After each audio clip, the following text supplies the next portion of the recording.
That's the wrong formula, the waitress whispered to the billionaire just before the 100 mem deal. What if a single whispered warning could change everything you thought you knew about success? Margaret Chen had been serving coffee at Mickey's Diner for 37 years, watching powerful men in expensive suits make deals over her homemade apple pie. She'd seen fortunes won and lost across those worn vinyl booths, but she'd never spoken up.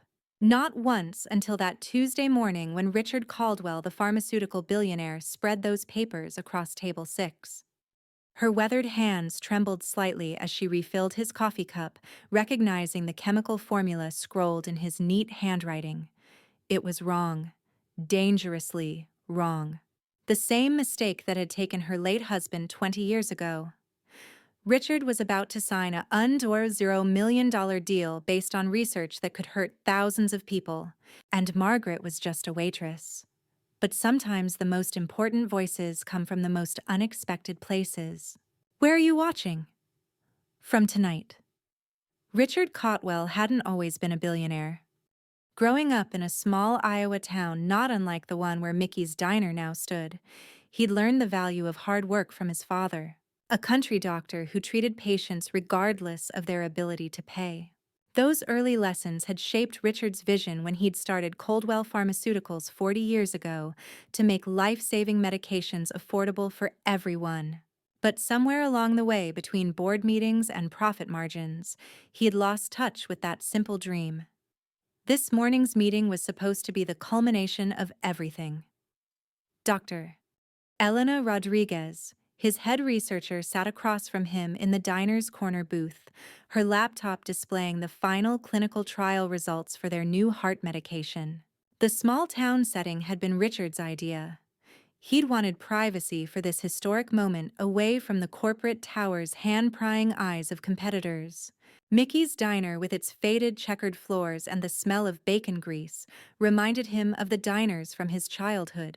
The trials exceeded our expectations. Elela Nena said, her voice barely containing her excitement. If we can get FDA approval, this could revolutionize heart disease treatment for millions. Richard nodded, studying the chemical formula she'd written on his notepad. The medication would be their most profitable product yet, especially at the price point they'd discussed. He had already arranged the manufacturing deal with Brightstar Industries' $100 million that would flood the market with their new drug within 6 months. Margaret had noticed the expensive cars in the parking lot when she'd arrived for her morning shift. In 37 years of working at Mickey's, she'd developed an eye for important meetings. The silver-haired man in the tailored coat carried himself like someone accustomed to being listened to, while the younger woman with him had the intense focus of a scientist.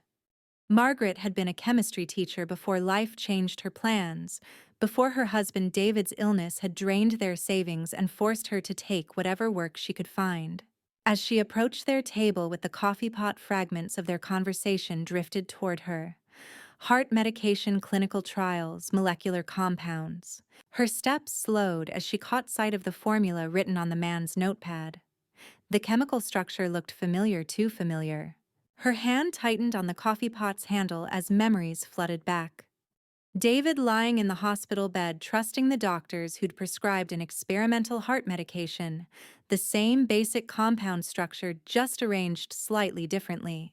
The same promising results in initial trials, followed by devastating side effects that the researchers hadn't anticipated.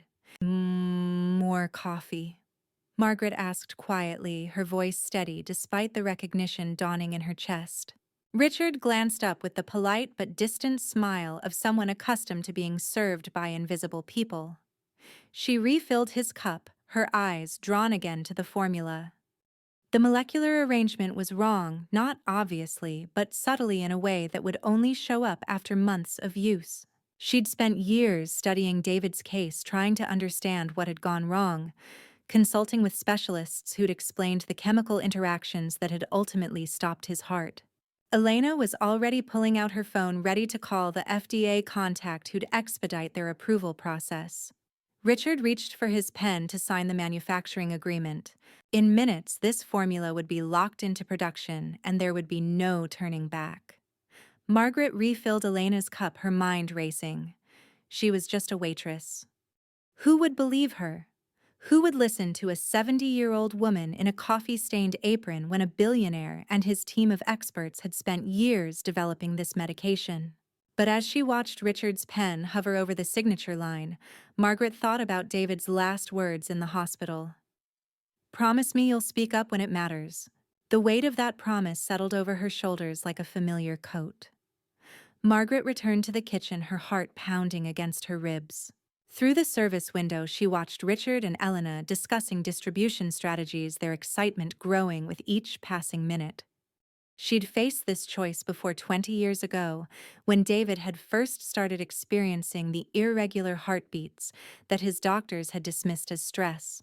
She'd questioned the medication, then had researched the compound on her own, but she'd been younger and less sure of herself.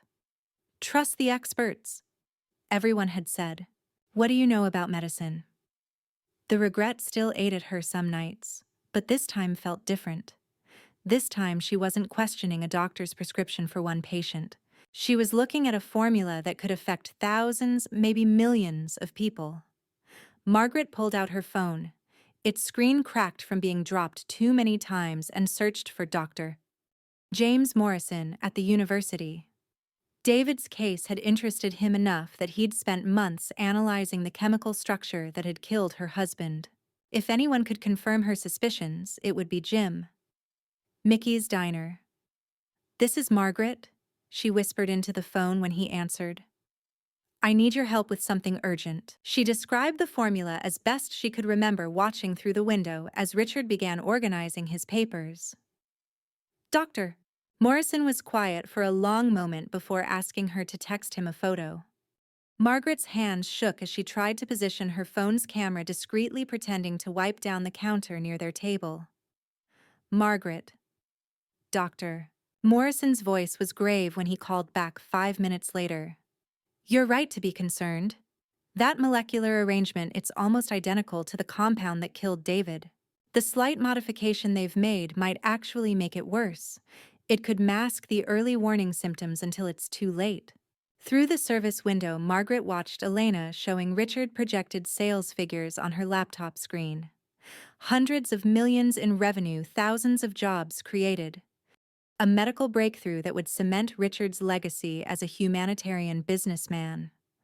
All built on a foundation that could crumble into tragedy.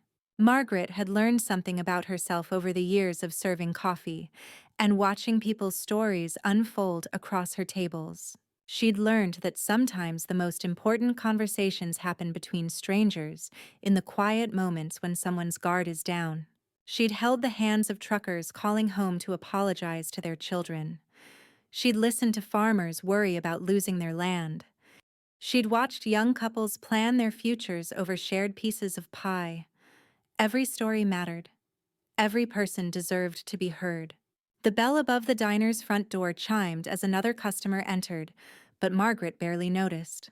She was thinking about David's smile when they'd first gotten married, how he'd trusted her completely when she'd warned him about taking shortcuts with his carpentry work. "You always see things I miss," he'd said.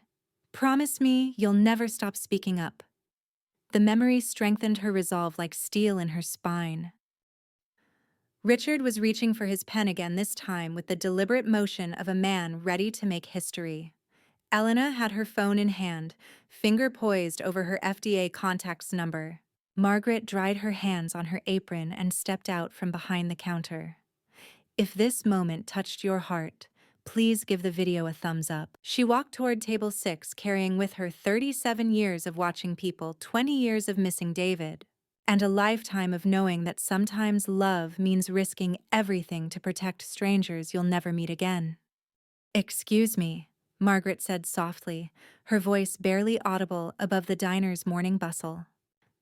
Richard looked up, his expression shifting from mild annoyance to polite attention when he saw her weathered face. "I'm sorry to interrupt, but I couldn't help noticing your formula there." She nodded toward his notepad, her hands clasped tightly in front of her apron. "I think there might be a problem." Elena's fingers paused over her phone screen. Richard set down his pen, his businessman's instincts immediately on alert. I'm sorry. What did you say? His tone was carefully controlled, but Margaret caught the edge of impatience underneath. She'd heard that same tone from doctors, lawyers, and experts who dismissed her concerns about David's medication. The molecular structure you've written down. Margaret continued, her voice growing steadier. I've seen something very similar before. It didn't end well. She pulled out her phone, showing them the photos she'd taken of David's medical records. The same chemical structure, just slightly different. My husband died from a medication with this exact arrangement 20 years ago. Richard's face hardened. Mom, I appreciate your concern, but this formula has been tested extensively by teams of experts. We've invested millions in clinical trials. He stopped himself, clearly fighting to remain polite. Elena looked between them, uncertain whether to intervene or continue with her call. Margaret felt the familiar weight of being dismissed, but this time she didn't back down. I was a chemistry teacher for 15 years before my husband got sick, she said quietly. I spent months studying his case, working with specialists to understand what went wrong. The compound you're using creates a delayed reaction. The heart develops a dependency, but the symptoms don't show up until it's too late to reverse the damage. That's impossible. Elena interjected, her scientific training kicking in. Our trials followed patients for 18 months. We would have seen any cardiac complications, but her voice carried a note of uncertainty, and Margaret noticed her glancing again at the formula on Richard's notepad. Margaret pulled out a worn folder from her purse. David's medical records, research papers, correspondence with doctors. She'd carried these documents for 20 years, unable to throw them away, never knowing why. Now she understood. The medication my husband took was approved after 18 months of trials, too, she said, spreading the papers on their table. The problems didn't start showing up until month 22. By then it was too late for him and dozens of other patients. Richard stared at the medical documents, his certainty beginning to crack. He'd built his empire on being thorough, on trusting science and data. But something in this woman's eyes reminded him of his father, the same unwavering conviction that came from witnessing human suffering firsthand. Even if you're right, he said slowly, we're talking about a $100 million manufacturing deal, thousands of jobs, patients who are dying while they wait for this treatment. I know, Margaret said, her voice soft with understanding. I know it's not easy. But what if you're wrong? What if there are families out there who lose someone they love because we were too afraid to ask more questions? She thought of David's empty chair at their kitchen table, the 20 years of morning coffee she'd drunk alone. Have you ever faced something like this? Let us know in the comments. Elena closed her laptop slowly. What exactly are you suggesting we do? She asked. Richard watched Margaret's face, seeing for the first time not just a waitress, but a woman who'd carried a terrible knowledge for 2 decades, waiting for the moment when she could prevent someone else's tragedy. Margaret pulled out a chair and sat down at their table, uninvited, her movements deliberate and calm. I'm suggesting you extend your trials, she said, meeting Richard's eyes directly. 6 more months. Monitor for the specific cardiac markers that showed up in my husband's case. She slid a photocopied research paper across the table. Dr. Morrison at the State University documented everything. He'll help you design the additional testing. Richard felt his world shifting beneath him. The Brightar manufacturing deal had a 48-hour expiration clause. If he pulled out now, they'd offer the contract to his biggest competitor, and Caldwell Pharmaceuticals would lose years of research investment. You're asking me to risk everything based on the experience of one patient from 20 years ago, he said, but his voice lacked its earlier conviction. I'm asking you to risk money to save lives, Margaret replied simply. The same choice your father probably made every day when he treated patients who couldn't pay. Richard's head snapped up in surprise. He'd never mentioned his father to anyone in this small town. Margaret smiled gently. I remember Dr. James Caldwell. He delivered my youngest daughter 43 years ago during a blizzard. Never sent us a bill. He used to say that medicine was about people, not profits.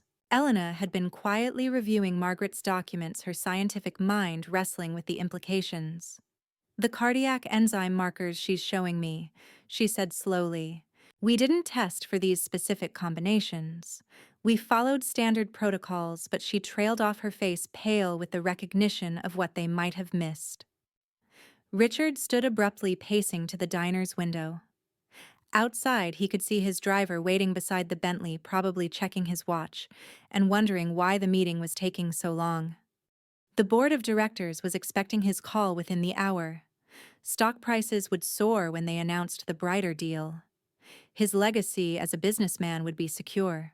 But as he stared at his reflection in the glass, he saw his father's face looking back at him. James Caldwell had died with less than $5,000 in his bank account, but hundreds of people had attended his funeral. They'd called him a hero, a man who'd put healing above wealth. When had Richard lost sight of that example? "There's something else," Margaret said quietly. "The university has new testing technology that wasn't available 20 years ago. Dr. Morrison says they could run comprehensive cardiac simulations in 6 weeks, not 6 months. The delay doesn't have to kill your timeline. It just has to be more thorough." Elena looked up from her laptop where she'd been researching Dr. Morrison's recent publications. "She's right," she said, her voice filled with a mixture of relief and professional excitement. "His cardiac modeling software has been peer-reviewed extensively. If we partner with the university, we could actually strengthen our FDA application with additional data." Richard turned back to face Margaret, seeing her clearly for the first time. Not just a waitress with opinions, but a woman who'd spent 20 years carrying the knowledge that could save thousands of lives. "What you're suggesting," he said slowly, "it's not just about the medication, is it? You're asking me to remember who I wanted to be when I started this company." Margaret nodded, her eyes bright with tears she refused to shed. "Your father would be proud of that choice," she said. If you've been enjoying this story, subscribe to our channel for more heartwarming tales. Richard reached for his phone, not to call Brighter but to call Dr. Morrison. 6 months later, Margaret was wiping down table 6 when she noticed the familiar silver Bentley pulling into Mickey's parking lot. She smiled, already reaching for the coffee pot as Richard Caldwell walked through the door. But this time he wasn't alone. A young woman with kind eyes and her father's determined chin followed behind him. "Margaret," Richard said warmly, accepting the coffee she poured without being asked. "I'd like you to meet my daughter, Sarah. She's joining the company as our new director of patient advocacy." The young woman shook Margaret's hand with genuine respect, her grip firm and confident. "Dad's told me so much about you," Sarah said. "About how you saved countless lives by speaking up when it mattered most." Margaret blushed, still uncomfortable with being called a hero. To her, she'd simply done what needed to be done, what David would have expected of her. Richard spread new papers across the table. Not business contracts this time, but letters from patients and their families. The extended trials revealed. "Everything you warned us about," he said.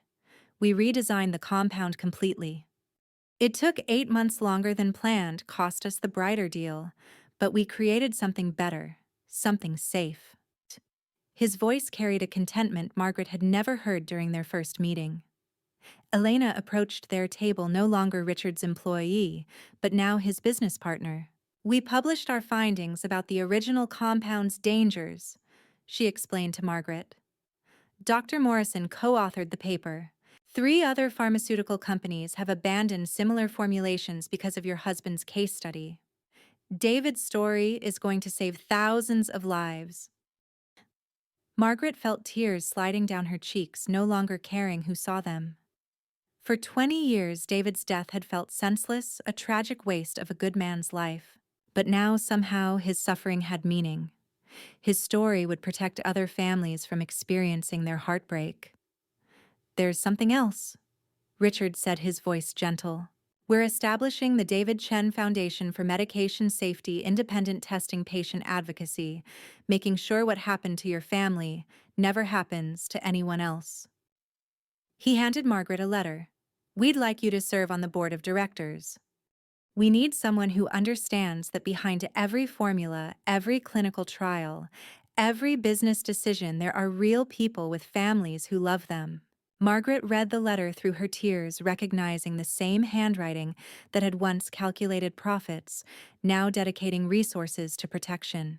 "I don't know anything about running a foundation," she said softly. "You know the most important thing," Sarah replied.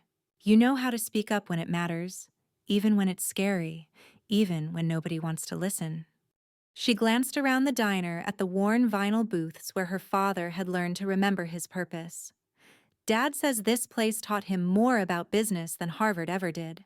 Richard reached across the table and took Margaret's weathered hand in both of his. "Thank you," he said simply. "Thank you for having the courage to whisper the truth when everyone else was celebrating success. Thank you for making me remember why I became a doctor's son in the first place." As they prepared to leave, Margaret watched Richard help his daughter into her coat, the same gentle care she'd seen him show toward his research subjects during their second meeting. The billionaire had learned to be human again, and the waitress had discovered that her voice could change the world. The late afternoon sun streamed through Mickey's windows, casting everything in golden light. Margaret tucked the foundation letter into her apron pocket next to David's wedding ring that she still carried every day. Tomorrow, she'd start a new chapter of her story. Tonight, she'd go home and tell David all about it the way she did every evening, knowing that somehow, somewhere, he was proud of the promise she'd finally kept. If you enjoyed this story, please remember to leave a comment with your thoughts, and subscribe for more heartwarming tales. Thank you for joining us on this journey of courage, love, and the power of speaking truth when it matters.